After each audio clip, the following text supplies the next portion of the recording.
जन्म साखी के 88th पार्ट में आप सभी का बहुत बहुत स्वागत है। गुरु नानक देव जी अपनी उदासियों के बाद वापस करतारपुर आकर बस गए। उन्होंने अपने जीवन के लगभग 16 वर्ष वहाँ बिताए। वह दिन में खेती का काम देखते और सुबह शाम सत्संग प्रभु भक्ति में बिताते। उनके पास काफ़ी सिख आने लगे।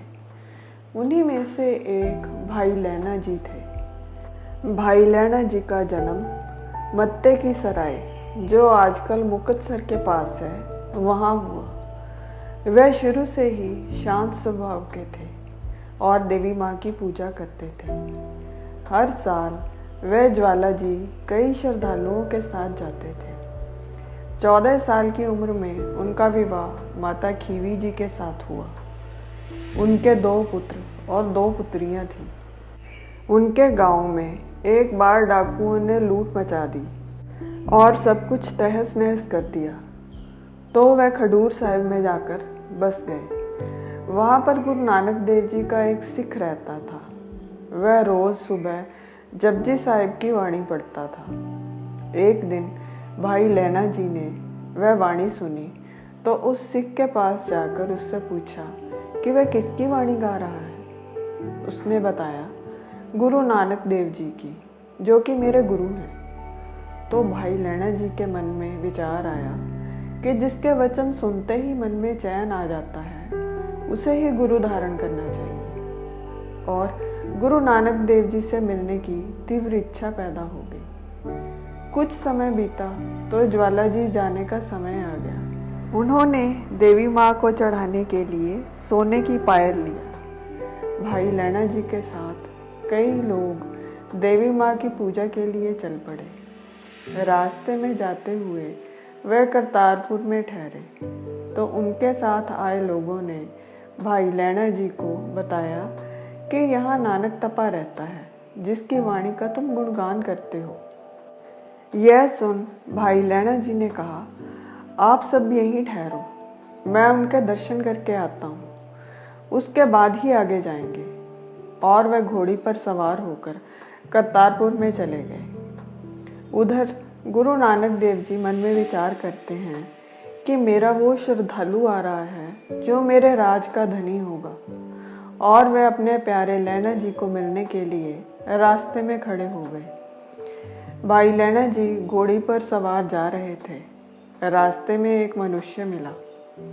भाई लैना जी ने पूछा, भाई मुझे गुरु नानक देव जी के दर्शन करने हैं, वह कौन सी जगह होंगे? वह आदमी, जो कि गुरु नानक देव जी ही थे, बोले, आओ मैं ही तुम्हें उनके पास ले चलता हूँ, जिसे तुम इतने प्रेम से पूछ रहे हो। उन्होंने भाई लैना जी की घोड़ी को पकड़ा और आगे आगे चल दिए।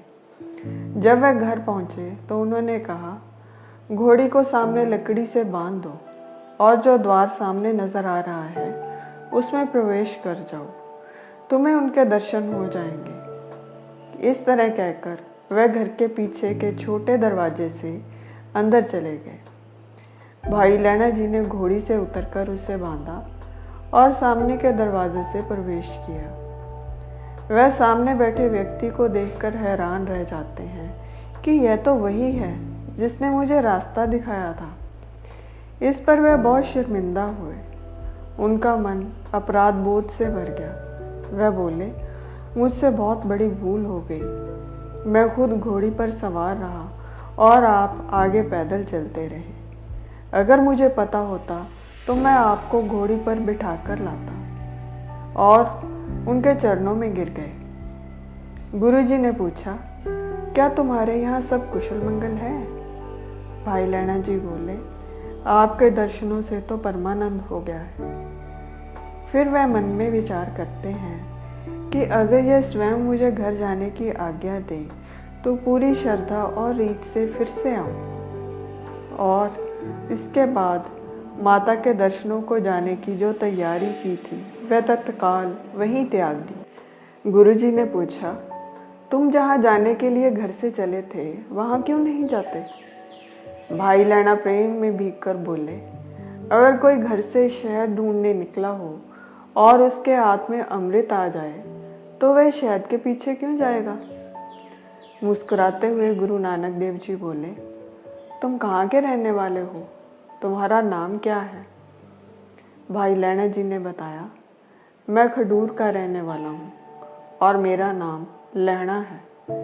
गुरु जी बोले, तू लहणा है और हमने तुम्हें देना है।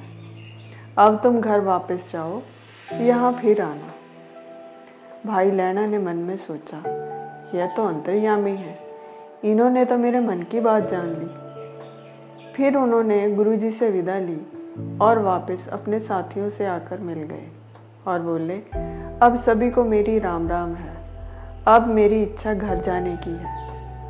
सभी हैरान रह गए और पूछा, फिर सारी संगत को ले जाने वाला मुखिया कौन होगा? भाई लैना जी बोले, जिस कारण मैं ज्वाला जी जाता था वह यही पूरा हो गया, मेरा मन शांत हो गया है। आप सभी जाओ और ज्वाला जी के दर्शन कराओ। और वह वापस खडूर साहिब आ गए। एक रात उन्होंने घर में बड़ी बेसब्री से काटी। अगली सुबह उन्होंने 1.25 मन नमक निकाला। तभी उनकी बहन का बेटा आ गया। भाई लैना जी बोले, एक काम करो, यह नमक मेरे सर पर लदवा दो। उसने पूछा, घर में इतने काम करने वाले हैं, आप किसी से उठवा क्यों नहीं लेते? अगर उनको नहीं कहना तो मैं उठा देता हूँ। भाई लैना जी बोले, अगर तुम्हें कोई कीमती पदार्थ मिले तो क्या तुम अपने पास रखोगे कि औरों को बांट दोगे? इसलिए तुम इसे मेरे सर पर उठवा दो। तो लड़के ने बाहर उठवा दिया और वह सर पर 1.25 मन नमक लेकर करतारपुर पहुंच गए। गुरुजी के घर में जाकर नमक उतार कर रख दिया। गुरुजी घर में नहीं थे। उनकी पत्नी बीबी सुलखनी ने पूछा, तुम कौन हो और यहाँ क्या लेकर आए हो? भाई लैना जी बोले, यह नमक है जो मैं भेंट के लिए लेकर आया हूँ। अब मुझे गुरु नानक देव जी कहाँ है यह बताने की कृपा करें।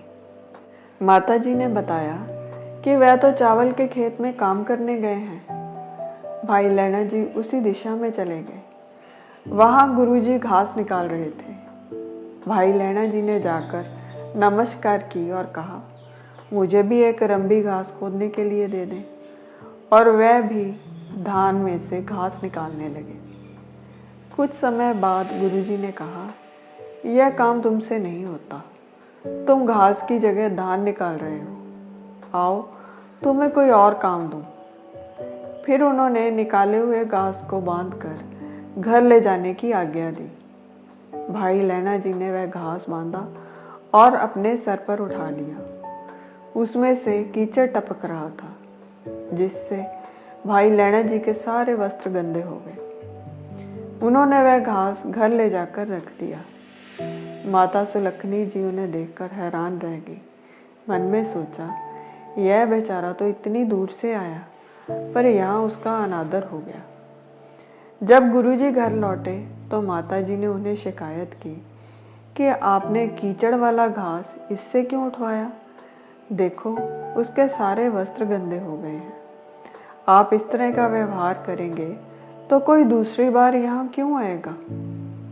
गुरुजी बोले, यह घास नहीं, दीन दुनी का छत्र है जो इससे उठवाया है, और कपड़ों पर कीचड़ नहीं, केसर छिड़का है, देखो तो माता सुलखनी बोली, प्रभु देखा, आपकी बातें आप ही जाने। फिर गुरुजी ने कहा, बहुत से लोग संसार सागर में डूबते जा रहे हैं, यह सबका मलाह होगा और सभी को पार लगाएगा। यह सुन माता सुलखनी जी संतुष्ट हुई। आज के लिए इतना ही, फिर मिलेंगे एक नई वीडियो के साथ। तब तक के लिए विदा। यह वीडियो आपको कैसी लगी कमेंट सेक्शन में ज़रूर बताइएगा। लाइक, सब्सक्राइब और शेयर करना ना भूलें। अनजाने में हुई किसी भी भूल के लिए हृदय से क्षमा। और मेरी इस वीडियो को अपना अमूल्य समय देने के लिए आप सभी का बहुत बहुत धन्यवाद।